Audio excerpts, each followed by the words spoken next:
Allah subhanahu wa ta'ala said, and if Allah were to punish man for that which they earn, He would not leave a moving creature on the surface of the earth. But He gives them time, respite, to an appointed time, and when their time comes, then verily Allah is ever all seer of His slaves. So the important topic here, that Allah subhanahu wa ta'ala is punishing also.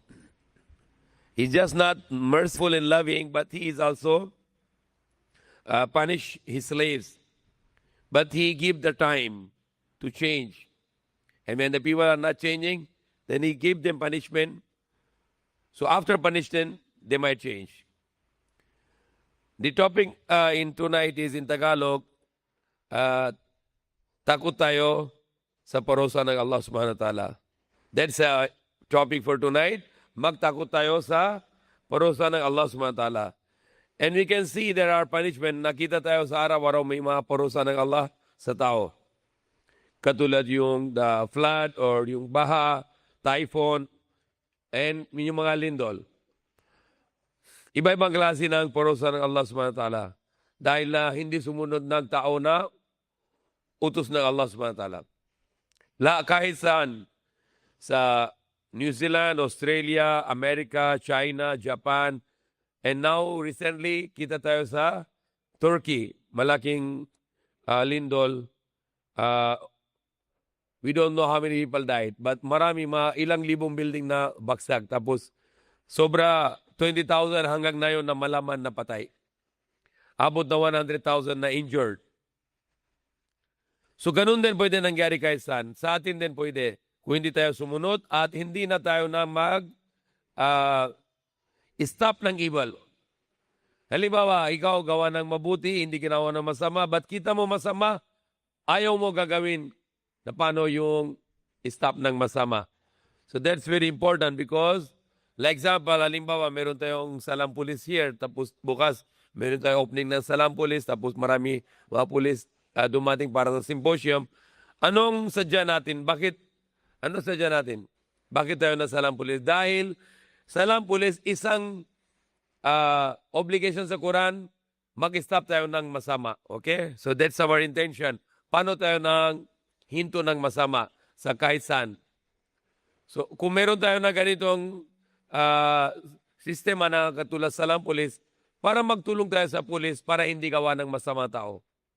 Halimbawa, yung masama ng ginawa ng tao, naka or ibang klaseng na masama, kung tumulong tayo sa pulis, para pulis mas malakas.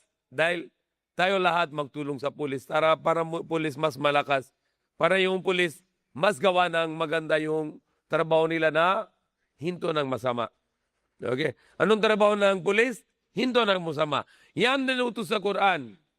Lahat tayo may obligation galing sa Allah, maggawa tayo ng isang bagay para hinto ng masama. Okay? So parang dahil sa Quran may utos, so lahat ng Muslim kailangan sumunod sa utos, kaya lahat ng Muslim dapat pulis. Hindi lang yung pulis ng isang bansa, dapat lahat ng Muslim dapat pulis. Dahil utos ng Allah, kung kita mo ng masama, gawa mo para i-stop yung masama. Okay? Halimbawa, kahit saan ka papunta, may kita mo masama, sabi ni Prophet Muhammad SAW, if you have a power, stop the evil with your hand. And if you have no power to stop the evil with your hand, stop the evil with your words, with your tongue, sa dila. And if you have no power to stop the evil with your tongue, then curse in your heart.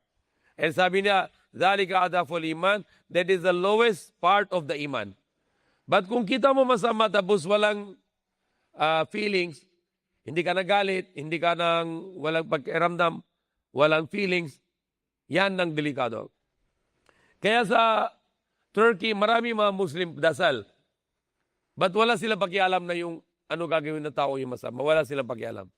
Yan masama.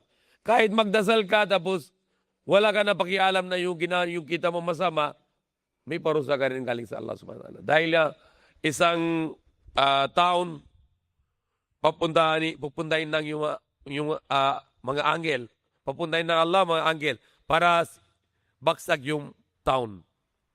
patayin yung lahat ng tao sa taon, tapos baksak na yung taon.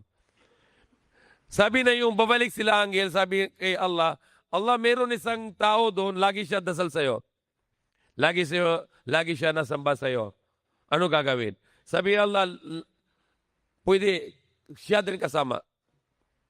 Dahil hindi siya nagalit na kukita niya na masama. Ano sabi ni Allah? Hindi na siya galit. Kung kita siya ng masama, wala siya pakialam. Gusto niya magdasal lang, magsamba lang. Ayon na gagawin ng yung utos ng Allah na kung kita mo masama, stop with your hand, stop with your tongue, or pinakamababa, galit ka sa puso mo. Hindi ka pwede nakita mo masama tapos bala na sila, wala ko pakialam. Hindi pwede ganun sa isang Muslim. Hindi pwede. Isang Muslim hindi pwede nang tolerate ng masama, evil. So that's why the topic here, magtakot tayo sa Allah, sa parusa ng Allah. Number 1, sumunod tayo sa utos ng Allah. Lahat ng utos ng Allah. Hindi tayo ginawa ng masama. Number 2, wag na tayo gagawin ng masama. Wag na gagawin ng ano yung binawal ng Allah. Okay? Halimbawa, utos ng Allah, tuto. Laging tuto. Binawal ng Allah, sinungaling. Utos ng Allah, pangako yung tupad yung pangako mo. Masama, hindi na yung sirain mo yung pangako. Masama, laging ka honest. Masama, utos ng Allah, laging ka honest.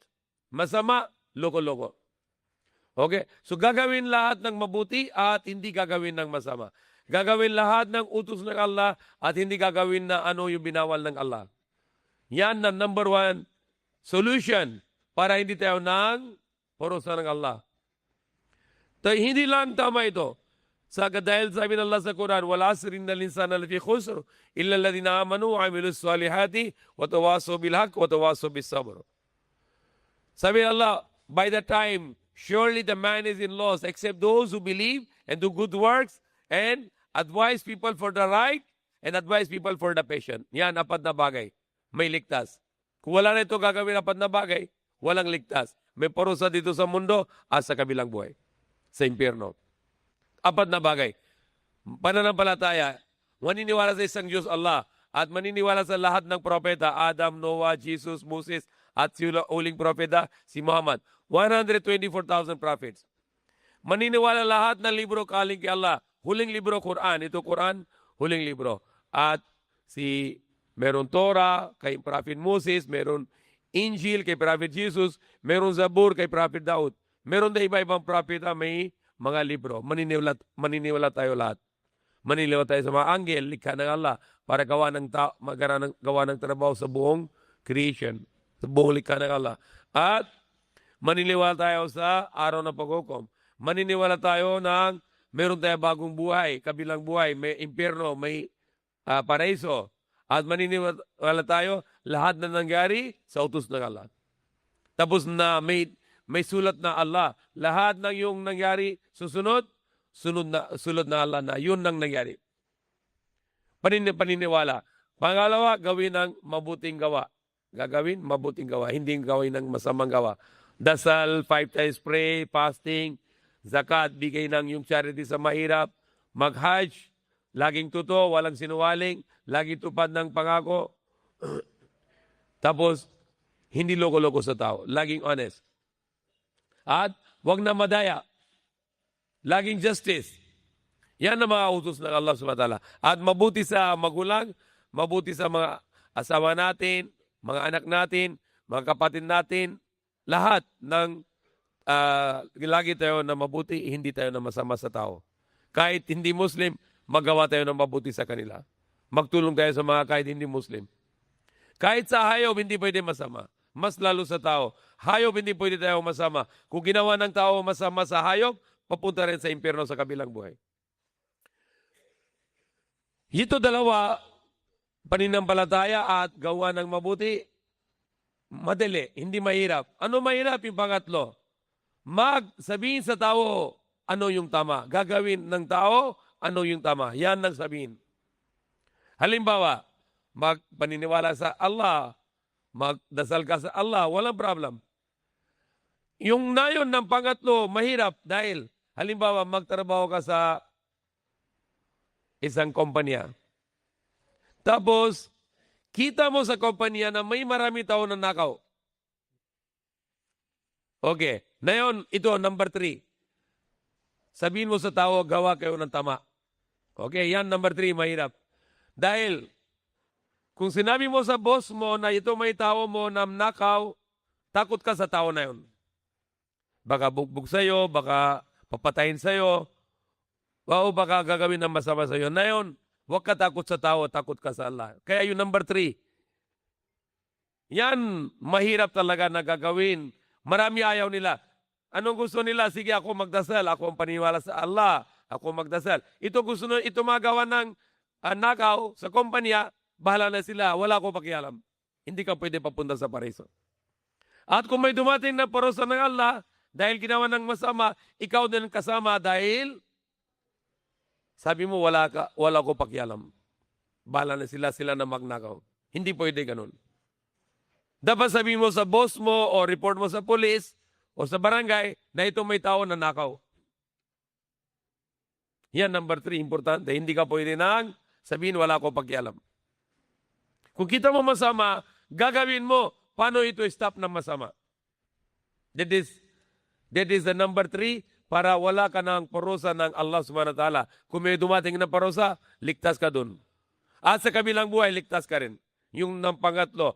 Kahit anong klaseng masama kita mo, gagawin mo sa kamay mo, stop mo sa kamay mo, sa dila mo, pinakamababa sa puso mo. Galit ka sa puso mo. Magdua ka sa Allah. Paano ako na may lakas para stop ko na ito masama? That is the mahirap nang gagawin. At pang-apat, sabi ng Allah, watawasaw bis-sabr, at sabihin mo sa tao na magsabar, mag-patient, magpasensya ka na. Huwag na yung na may mahirap ka na yun dahil na-stop ka ng tao sa masama. Mahirap ka na yun. Huwag na yung hinto. Gagawin mo. Patient ka na lang. Hanggang may gumpay. Para ka may ligtas, inshallah ta'ala. Okay. So I'm not going to speak longer dahil mayroon isang oras lecture ako bukas sa mga pulis. Marami. Chief of the Police of Las Piñas, si Brother Mukaram, the Colonel Mukaram, the Salam Police Head also, at Barangay Chairman. Marami mga bisita bukas umaga, 9 o'clock hanggang 12. So ako isang oras mag-lecture with question answer. So if I talk now, baka problem bukas sa boses, sa voice ko. Because yesterday I was making very strong khutbah in Golden Mosque and ngayon again. So inshallah I can stop now and we can have all of you can come here tomorrow para mag-symposium tayo na opening of Salam Police at Symposium, how to promote the peace in the Philippines or PPP. How to promote peace in Philippines. Okay, that is the theme of the program tomorrow, the PPP, promote the peace in the Philippines. Okay? Paano yung gagawin na kapayapaan sa Pilipinas, inshallah. Okay. So if any question now, I can answer. If no question, we can make dua, inshallah. Yung sa bata? Dahil yung bata, walang kasalanan. But sila din produkto ng Allah. Siya lang yung Allah ang mayari, so gusto niya babalik, walang problem. Yan ang oras na dahil na yung mga bata na patay doon, yan ang oras nila na hanggang dito lang yung sa lupa para babalik na. So yan ang decision ng Allah na yung mga bata balik din kay Allah subhanahu wa ta'ala. Wala silang parusa dahil walang kasalanan. Yan ang isang biyaya ng Allah na sila na maging shahid na yun dahil walang kasalanan. Okay? So babalik sila sa Allah, sa kabilang buhay, diretso sila sa pareso. May masama kita ko talaga doon marami. Sa Turkey, kahit saan ka papunta may alak, inom, walang takot. Ako takot, kita ko doon.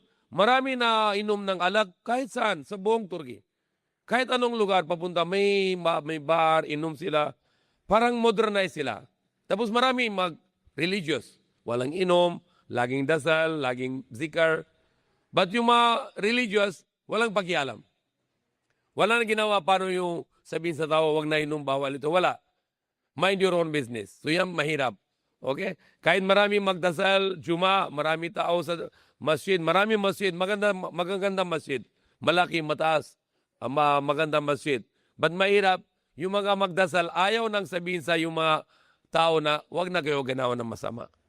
Bahala na sila. Sabi nila, wala silang pakialam. Yan masama. Kung kita mo masama, halimbawa, yan tao masama. Walang tubig. So, kunin nila, gusto nila tubig, gagawin nila butas sa barko para kuha ng tubig. So, yung second floor, ayaw nila bigay tubig sa baba. Dapat bibigay sila tubig. Ano yung tubig? Guidance. But yung second floor, meron sila tubig, yung guidance, ayaw nila bigay sa baba. Ano gagawin na yung taon ng baba? Gawa ng butas para kuha ng tubig. Ano sabi ng second floor? Bahala na kayo, kung may butas kayo, lubog kayo. Hindi sila lubog. Sila din lubog dahil kasama din sila. Okay? So kung may masama, bibigay mo guidance. Para kung may porosa ng Allah, hindi ka kasali doon. Allah will protect you. Okay? So that is yung topic na yun na magtakot tayo sa Allah, sa porosa ng Allah subhanahu wa ta'ala. Okay? Another thing here, today is 14th of February. So after 3 days is yung araw na yung love day. Hindi sa Muslim. Sa Muslim, love every day. Okay? So we love our parents, our wives, our children, our brothers and our sisters, and all our Muslim brothers and sisters, we love every day. Mahal kami araw-araw. Hindi katulad yung Valentine Day, mahal sa isang araw lang. Hindi ganun sa Islam. Mahal, mga Muslim, araw-araw. At ito yung Valentine's Day, hindi na yung the day of love. Hindi na the day of love yan. That is the day of sex. That is the day of zina, fornication, ginawa ng masama. Marami mga babae, girlfriend, kasama sa boyfriend, punta sa mga iba-ibang lugar. Susunod na yon, mga after 9 months, buntis na sila. Nahanap sila yung boyfriend, wala na boyfriend, wala na, takas na. Ayaw niya na yun yung girlfriend dahil buntis na siya. Kaya sa Pilipinas, sobrang 1 million ng abortion. Dahil yung marami babae ayaw nila ng buntis kung walang kasal. Tapos yung boyfriend, wala na. So kaya 1 million abortion. Saan bibilin ng gamot sa abortion? Pinakamarami doon, Quiapo Church, yung Black Nazareth. Doon sila bibili ng gamot para sa laglag. At mayroon din 1 million ng babae, isang taon sa Pilipinas na single mom. Na yung mga ibang babae, ayaw nila laglag yung bata, abortion. So, mag-deliver na babae, yung bata walang tatay dahil tatay, NPA, no address, no permanent address. Wala na siya na yun. Yung boyfriend ng yung babae, wala na. Dahil yung kawawa yung babae, buntis, may anak, mamaya, tapos walang support. Dahil yung tatay ng bata, wala na. So, sa bawat isang taon, sobra 1 million na single mom. Tapos yung maraming production ng single mom dito sa araw ng Valentine's Day. Yung mga babae na papunta sa boyfriend, tapos buntis na, susunod, wala na yung boyfriend. Tapos, dalawa option ng babae. Anong dalawa option ng babae na yun? Papatayin na yung anak niya, abortion, laglag, gamot bibili sa Quiapo Church. Pangalawa option, na maging siya ng single mom. Okay? So masama ito ng araw na yon dahil dapat yung mga kahit Christian, lalaki, babae, walang relation kung walang kasal. Kung may babae, gusto niya ng protection, sabi sa lalaki, na hindi pwede relation kung walang kasal. Dahil kung kasal, protection yung babae na yon. At protection yung anak. Hindi siya pwede bago yung lalaki dahil nakasal na. But kung walang kasal, pwede siya back out. Pwede siya bago dahil walang protection yung babae. Muslim hindi pwede kasama doon sa yung Valentine's Day. Sabi ninyo sa mga Christian na kayo isang araw lang na yung gagawin ng mahal. Kami Muslim araw-araw. Buong taon mahal kami. Dahil sabi ni yung obligation ng Islam. At ligtas kung may mahal. Sabi ni Prophet Muhammad SAW na yung sinabi ko dun sa khutbah, Golden Mosque, I will say the hadith more or less meaning in English. The Prophet Muhammad SAW said, Wag na mangyay. Sabi ni the Prophet Muhammad sallallahu alaihi wasallam said, you cannot go to paradise until you believe. And you cannot believe until you love each other. What he said? You cannot go to paradise until you believe, and you cannot become a believer until you love. And if you are not a believer, you cannot go to paradise. You will go to hellfire. So kung gusto na isang Muslim, papunta sa paraiso ay hindi impyerno, dapat paniniwala siya sa Allah. At kung siya yung paniniwala sa Allah, dapat siya mahal sa lahat ng tao na hindi gawa ng shirk. Lahat ng tao, ni maniniwala sa isang Diyos, dapat mahalin tayo sa lahat sila. Okay? We love. Mahalin tayo sa magulang natin, mga asawa natin, mga anak natin, mga kapatid natin, mga uncle natin, lahat ng kamag-anak natin tayo mahal. At lahat ng tao na paniniwala sa isang Diyos, hindi yung samba Susan, paniniwala sa isang Diyos, dapat mahalin tayo sa kanila lahat.